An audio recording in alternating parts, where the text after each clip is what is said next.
Another reason for brand success is all to do in terms of the brand architecture. In other words, the naming approach that's been followed through from the brand. And if I said to anybody in the room here, I'm going to give you a BMW, and you can have which of these BMWs you want. Yeah? You can have either a BMW 3, 5, or 7, and it's a gift from me to you. What would you go for? I'd go for a 3 Series. Why would you go for a 3 Series? Because I've actually got one. Okay, so what's good about the 3 compared to the 5 then? It's got more modern styling. It's got more modern styling, yeah? It's potentially more up to date. But, the 5 compared to the 7, what strikes you in terms of a difference between the Series 5 BMWs and the Series... the Series 7 compared against the Series 5? It's a bigger car, it's more luxurious. Bigger car, it's more luxurious, yeah? Can you see what's gone on? This organisation's got a well thought through hierarchy. I would buy a 7, then I'd sell it, and I'd replace my existing Ford Mondeo estate, which has the values that I value. There's an honest entrepreneur. But that's really important, because obviously what you drive says a lot about you. Absolutely. I'd probably go for a Series 3, but I'd want the sports model with the coupe roof. It says a lot about you. It says a lot about you, the importance of the way the brand communicates. Something about yourself. I heard the story on this theme. One garage could not work out why the sales of its cars suddenly had significantly started to rise. In terms of brand, they'd done virtually nothing with the brand. A few days later, one of the sales executives had to go into one of the cars to get the manual out of the car. They opened the glove compartment, reached across, got the manual out, looked at it, and then did a double take, because there was a big mirror. What they'd done was they'd taken all the cars out, they'd painted the floor of the garage, they put the cars in a different manner. This one car was with another car, there were 2 of these cars together, and there was a big, big, big mirror. As the salesman said afterwards, "Gosh," he said, "I felt really good. For the first time ever, somebody had actually put a mirror outside the car." Your point about we drive, what we wear, what we drive, what we eat, it's a non-verbal form of communication about ourselves. Yeah? But coming back to this issue here, by saying those numbers, Series 3, Series 5, Series 7, this is a brilliant example of the portfolio an organisation has, having an architecture, having a brand naming policy that makes sense. You see, ladies and gentlemen, years ago, I became aware of a shower company. They just make showers. I was looking at this organisation. I was talking with the people inside the company. I'd done a store visit. And I went in and I said, "Look, I've been looking in the stores, and one of your models has got a 4-digit number. It's maybe the 8421. Another one that I was looking at still got a 4-digit number, and it was the 4963. I said, "Have they got these numbers like that? Because maybe the Series A is a much, much more powerful shower." And the guy said, no. He said, "Those 4 digits," he said, "they're part of the patent registration number." Ladies and gentlemen, it was a naming approach that was convenient for a company, and possibly for the wholesalers, the retailers that were buying it, but from a consumer perspective, it was a disaster. The importance of portfolio and hierarchy, making sense. Then again, we start to think about brand. We again go back to this idea of the 360-degree brand that I was talking about earlier on. These brands have, and the key word is coordinated support.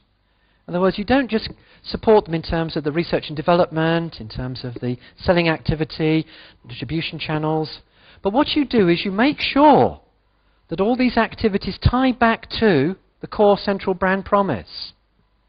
Ladies and gentlemen, Coca-Cola, we keep on talking about the colas battle, Pepsi-Cola versus Coca-Cola. This is the winner in the marketplace. Just think about it. Therefore, when it comes to bidding for things like being one of the partners for the Olympics, The Olympics is all about winning in a fair manner. You know, so it's appropriate, isn't it, that organisations like Coca-Cola, you know, want to then be, you know, there because there's an automatic association, there's a coordinated approach in terms of what is going on. Successful brands, really successful brands, they thrive because they've got big ears and wonderful eyes. In other words, they understand what the brand means to the customer. They found gaps in the market and then they try and satisfy those gaps, but they'll stay true to it. Ladies and gentlemen, Bic is, you know, it came about because it was plastic moulding. It started off with Bic Biros. The technology lent itself very easily then to disposable cigarette lighters.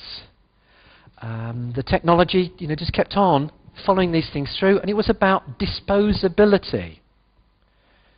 Now, think about the problems that then occur when Bic then says, just like maybe Jean-Paul Gaultier, that's got those bottles, those highly evocative bottles, moulded, you know, in a lady's form. You know, well, gosh, we're Bic, we know all about moulding. Why don't we do it? Ladies and gentlemen, think about it. A perfume, an essence, is not about the lady smelling lovely.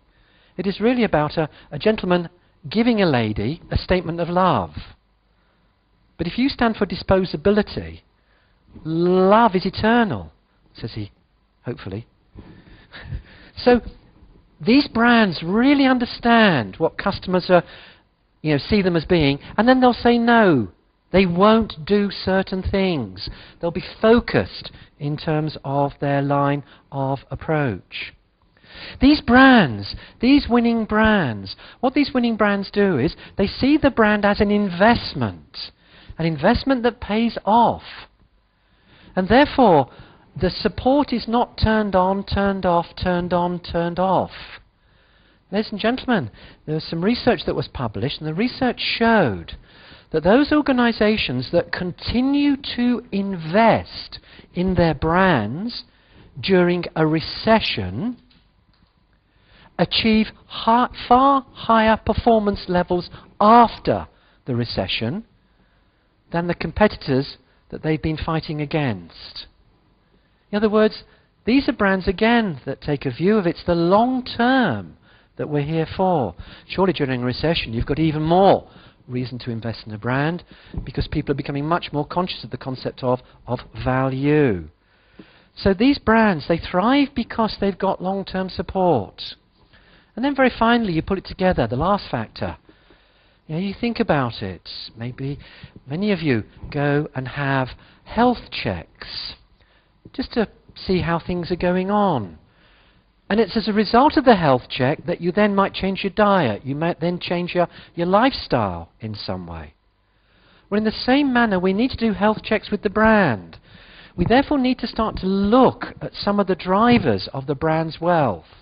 In other words, we need to then start to monitor the brand equity, the awareness, the beliefs, the relationships, the intention to repurchase, the view about what the brand stands for. But we don't collect the data because it's nice to have it. We collect the data because we then want to do something with it. So in conclusion, ladies and gentlemen, we've been talking about the characteristics of successful brands.